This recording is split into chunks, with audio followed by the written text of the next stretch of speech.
Pagkatapos kong marinig ang bulong na palitan na siya, hindi na ako natulog. Pinagmasdan ko si Eli buong gabi. Kalmado siya, walang kilos, walang ingay. Pero ang pinaka nakakatakot, hindi siya humihinga. Tiningnan ko ng mas mabuti. Nilapit ko ang kamay ko sa ilong niya. Walang hangin. Pero hindi siya namamatay.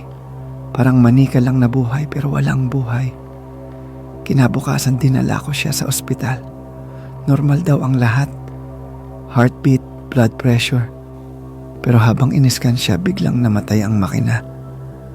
Naka-blackout ang buong ER sa loob ng 3 minuto. Pagbalik ng ilaw, wala na si Eli sa kama.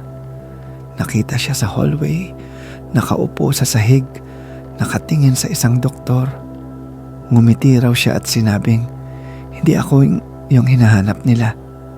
Pag-uwi namin, nagsimula na ang totoong impyerno. Tuwing 12:00 ng gabi, may kumakatok sa pinto. Minsan isa lang ang katok, minsan 3. Pero pagsilip ko sa bintana, walang tao. At si Eli, gising na gising, nakatayo sa harap ng pinto. Naipabuksan mo, naiwan ko yung sarili ko sa labas. Nagyelo ang dugo ko. Ngayong gabi nag-iwan ako ng cellphone sa labas na nakarecord. Pinatong ko sa paso. Umilaw ito mga ilang minuto pagkatapos ng katok. Pagbalik ko sa loob, pinakinggan ko ang recording. Sa simula, puro hangin. Pero pagdating sa dulo, may narinig akong boses.